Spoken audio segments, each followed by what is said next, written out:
पूरे राजस्थान में धरना होगा। भाइयों मैं आप लोगों से कहना चाहता हूँ, हमें इसके लिए सबको प्रयासरत रहना है। हमें किसी के इस पे पार्टी पॉलिटिक्स करने की आवश्यकता नहीं है। चाहे मैं बीजेपी कहूँ, मैं कांग्रेस कहूँ, वो अपनी अपनी डफली बजाए। देश त्रासदी के इस जो हमारे 33 जो राजपूत समाज और 36 कौम के अन्य तीन समाज के अन्य लोग जो शहीद हुए, मैं उनको नमन करता हूं। और सभी समाज के जो आज जितने प्रबुद्ध नागरिक और सभी सम्मानित राजपूत समाज के सभी लोग, युवा साथी और सभी कार्यकर्ता बंधु जो आज यहाँ इस धरने में पधारे हो, आपने हिम्मत करके एक न्याय दिलाने के लिए आप लोगों ने जो संघर्ष का बीड़ा उठाया है, मैं उन सभी कार्यकर्ताओं को धन्यवाद देना चाहता हूं। जब मुझे जयपुर में मैं बैठा था और मुझे पता चला कि भाई वहाँ हमारे क्षत्रिय भाई धरने पे बैठे हैं, आज एक राजस्थान के प्रत्येक गांव में इस बात को लेकर रोष है कि आज जब कोई बकरी मर जाती है, बकरियां मर जाती है, तो भी वहाँ के सरकार के जो कारिंदे वहाँ जाकर के वहाँ पूछने के लिए चले जाते हैं। लेकिन आज 33 लोग हमारे शहीद हो गए और वो लोग नींद में सो रहे हैं। चाहे केंद्र सरकार हो, चाहे राज्य सरकार हो। मैं इसको पार्टी पॉलिटिक्स का कार्यक्रम नहीं बनाना चाहता। जो हमारे साथ अन्याय हुआ है, जो हमारी मांग है, अगर हमारी मांग पूरी नहीं करेंगे तो हमारे ये आज तो रैली की शुरुआत हमारे जोधपुर से है। यह धरना जोधपुर में नहीं होगा, पूरे राजस्थान में धरना होगा। भाइयों मैं आप लोगों से कहना चाहता हूँ, हमें इसके लिए सबको प्रयासरत रहना है। हमें किसी के इस पे पार्टी पॉलिटिक्स करने की आवश्यकता नहीं है। चाहे मैं बीजेपी कहूँ, मैं कांग्रेस कहूँ, वो अपनी अपनी डफली बजाएंगे। मैं आपको ये बताना चाहता हूँ, और लास्ट में जाके नतीजे को अपने खराब करने की कोशिश करेंगे। हम चाहते हैं कि केंद्र सरकार से भी हमारे लोगों को मुआवजा मिले और राजस्थान सरकार से भी मुआवजा मिले।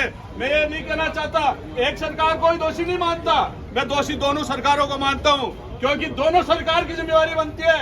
आज जो गैस त्रासदी हुई है, गैस के जो प्लांट है, गैस में हमारे लोगों को रोजगार मिलना चाहिए। गैस प्लांटों में गैस कंपनी के विरुद्ध में कार्रवाई होनी चाहिए। गैस कंपनी से हमें मुआवजा मिलना चाहिए। और गैस कंपनी किसके अंडर में आती है? वो केंद्र सरकार के अंडर में आती है। केंद्र सरकार की भी जिम्मेवारी बनती है और राजस्थान सरकार की भी जिम्मेवारी बनती है कि जो हमारे यहाँ आज 33 लोग हमारे जो शहीद हो गए और बैठे बैठे जल गए लोग, जब इतनी बड़ी त्रासदी होते हुए भी आज हमारे लोग, सरकार, राजस्थान सरकार सो रही है, केंद्र सरकार सो रही है। उनको ये नहीं लग रहा, कोई घोषणा कर रहा है 2 लाख रुपए की। अरे भैया, 2 लाख रुपए तो हमारे बकरियां मर जाती है तो लोग चंदा दे देते हैं। हमें किसी 2 लाख के दान की आवश्यकता नहीं है। हमारा राजपूत खुद सक्षम है। अगर पैसे की भी आवश्यकता पड़ी तो पैसे भी हमारा समाज 2 लाख तो कहीं से भी, अगर उन सरकारों को भी आवश्यकता पड़ी तो 2-2 लाख 36 के हम लोग दे देंगे उन सरकारों को। उनको कह देंगे आप ले जाओ हमसे 2-2 लाख। अगर आपकी केंद्र सरकार मजबूत होती है, आपकी राजस्थान सरकार मजबूत होती है, तो मेरे अकेले से मंगा लेना 2-2 लाख रुपए मैं दे दूंगा उनको। मुझे चाहिए यहाँ पे चाहिए कि राजस्थान सरकार हमारे जो आज गैस त्रासदी में जो लोग आज जो खत्म हुए, जो लोग शहीद हुए, उनके परिवार को, एक व्यक्ति को नौकरी दे और 20 लाख रुपए का कम से कम मुआवजा दे, जब जाके हमारे मन में शांति की होगी। यही केंद्र सरकार एक व्यक्ति को गैस त्रासदी में हुए जो गैस कंपनी है उसको दबाव में लेकर के 20-20 लाख रुपए मुआवजे दिलाने चाहिए। मैं ये कहना चाहता हूँ कि आज राजस्थान में, अरे जोधपुर तो ये भाग्यशाली है जहाँ पे 2 मतलब एक राजस्थान सरकार के सीएम है और आज केंद्र में हमारे केंद्रीय मंत्री है। आप लोगों को तो किसी को बोलने की आवश्यकता नहीं पड़नी चाहिए। आपका तो जो अपने इतनी मजबूत है कि हम लोगों को जयपुर से आने की आवश्यकता पड़े। जो हमारी मांग है, जो राजपूत समाज की मांग है, वो जायज मांग है। अगर हमारी मांग को पूरा नहीं करेंगे तो हमें संघर्ष को जारी रखना है। किसी पॉलिटिक्स में नहीं आने की आवश्यकता है। पवन सिंह कह दे कि बीजेपी का आप साथ दो, कोई कांग्रेस वाला कह दे कि कांग्रेस का साथ दो, मैं किसी का साथ देने की आवश्यकता नहीं है। हमें जो हमारे जो लोग जो शहीद हुए उनको न्याय दिलाने के लिए हमें लोगों को संघर्ष करने की आवश्यकता है। पूरा राजपूत समाज आज कांग्रेस बीजेपी दोनों एक ही जगह बैठे, दोनों एक दूसरे के सामने लड़ने वाले भी इस दाजम पे बैठे, दोनों एक साथ है। इस मामले में इस जो त्रासदी के लिए दोनों, चाहे कांग्रेस के नेता और चाहे बीजेपी का नेता हो, वो सब इस त्रासदी के लिए लड़ाई लड़ेंगे। वो अपनी बीजेपी और कांग्रेस के लिए लड़ाई लड़ने की आवश्यकता नहीं है कि वो कांग्रेस के लिए लड़ाई लड़े और बीजेपी के लिए लड़ाई लड़े। ये दोनों नेताओं को कहना चाहता हूँ, जो ऊपर भी बैठे दोनों नेता, उनसे भी कहना चाहता हूँ कि जो आपसे मदद हो सकती है वो मदद करिए, समाज के साथ रहिए।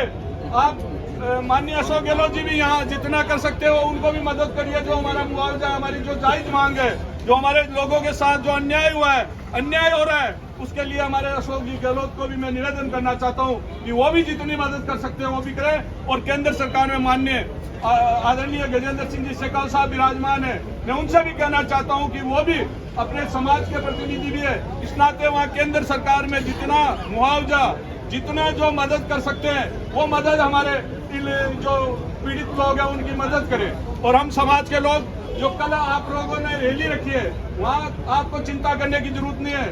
लोग हर व्यक्ति के इस जो गैस त्रासदी से लोगों के मन में पीड़ा है, आज यहाँ के कोई जोधपुर का व्यक्ति नहीं चला है, आज पूरे राजस्थान के व्यक्ति चल रहे हैं इस मन में कि आज वहाँ कितनी बड़ी त्रासदी हुई है और लोग वहाँ सो रहे हैं, पॉलिटिकली लोग सो रहे हैं। आज कोई बोलने वाले नहीं है। मैं इसको पॉलिटिकली मुद्दा नहीं बनाना चाहता, मैं उनको न्याय दिलाना चाहता हूँ। मेरी भावना है कि न्याय मिले और उस न्याय में हम सबको साथ रहने की आवश्यकता है। सब पार्टी पॉलिटिक्स या 3600 कौम को साथ लेकर चलने की आवश्यकता है। यह 3600 कौम का मामला है। आज वहाँ जो गैस त्रासदी में खत्म हुए उनमें कुमाऊत भी हुआ है, नाई भी हुआ है, ढोली भी हुआ है, अन्य कई भी ऐसे लोग हैं वो भी हुए हैं। एक जाति के लोग नहीं है, 3600 कौम के लोगों का मुद्दा है। ये राजपूतों का मुद्दा नहीं है, 3600 कौम का मुद्दा है। और इस मुद्दे में हमें मजबूत होकर लड़ाई लड़ने की आवश्यकता है। आवश्यकता पड़ी जोधपुर और आवश्यकता पड़ी तो अपन जयपुर में भी इसी प्रकार से एक रैली, इससे भी बड़ी एक रैली वहाँ जयपुर में भी करेंगे। हमारे भंवर सिंह जी, सारे सब लोगों को, जितने भी हमारे कार्यकर्ता है, ये सब लोग वहाँ जाके जयपुर में भी कोई कमी नहीं छोड़ेंगे। अगर कहीं भी हमें ईंट का जवाब पत्थर से देना पड़ा तो अपन लोग सब संघर्ष करेंगे साथ में मिलकर के। भंवर सिंह पलाड़ा की कहीं भी मेरी अगर जान की भी आवश्यकता पड़ेगी, मेरे कहीं भी समाज के लिए, 3600 कौम के लिए मेरे लिए कहीं भी कोई आवश्यकता पड़ेगी, भंवर सिंह पलाड़ा कंधे से कंधा लगा करके आप लोगों के आधी रात को साथ है। मैं जयपुर से जोधपुर आ सकता हूं तो मैं यहाँ से लड़ता लड़ता जयपुर तक भी जा सकता हूं। मैंने कभी राजनीतिक नहीं की है सामाजिक तौरों पे। मैं 3600 कौम को साथ लेके चलता हूँ, 36 कौम के साथ रहने वाला व्यक्ति हूँ। लेकिन जब भी हमारे समाज या हमारे 3600 कौम के साथ अन्याय होता है तो भंवर सिंह पलाड़ा संघर्ष में सबसे आगे खड़ा रहता है, चाहे राजस्थान में कहीं भी हो। ये आप सब जानते हो, चाहे जोधपुर का ही मुद्दा नहीं है, चाहे राजस्थान में कहीं भी हो। हमारे भंवर सिंह जी आपके सामने बैठे, रेटा साहब, इनसे पूछ लो, जहाँ भी कहीं भी कोई भी आंदोलन, समाज का आंदोलन हो, चाहे 36 कौम का कहीं भी बात आती है तो सबसे पहले जाके हम सब लोग जाके वहाँ के खड़े होते हैं। तो इसलिए मैं आपसे निवेदन करना चाहता हूँ, कल की तैयारी मजबूती से करें और हम शांतिपूर्वक तरीके से, हम चाहते हैं कि शांतिपूर्वक तरीके से हमारी बात को मान ले। अन्यथा फिर इसका परिणाम क्या होगा वो दोनों सरकारें इसका परिणाम आगे भुगतेंगे। आने वाले टाइम में चुनाव भी है, आप लोग भी थोड़ा सा मजबूत होने की कोशिश करो। आप जब समय आता है जब तो क्या है कि अपनी क्या डफली बजाने लग जाते हो। ये डफली बजने की वजह से ही अपनी डफली अलग अलग लेके घूमते हैं ना, वो डफलियों की वजह से आज ये हमें ये दिन देखने को मिल रहा है। एक व्यक्ति कहीं मरता है, आप देख लेना, लोग कितनी आवाज उठा दे, 1 मिनट में आके पूरी सरकार वहाँ बैठ जाती है और 1 मिनट में उनकी बात को मना लेते हैं। लेकिन हम लोगों में संघर्ष, जो कौम आज तक संघर्ष की है इस देश को बचाने के लिए, इस राष्ट्र को बचाने के लिए, 3600 कौम को साथ लेकर के संघर्ष किया इस देश के लिए, जो आज जैसे हमें मांग के लिए बैठना पड़ रहा है। मैं इसलिए आप सब जो भी है मेरे भाई लोग, आप सब बैठे विराजमान है, मेरे लिए कोई भी सेवा आप बता देना। जो भी मेरे से आर्थिक मदद होगी मैं निश्चित उनकी आर्थिक मदद भी करूंगा और इसमें संघर्ष भी करना पड़ा तो संघर्ष भी मैं आपके साथ में पूरा कंधे से कंधा लगा करूंगा। धन्यवाद।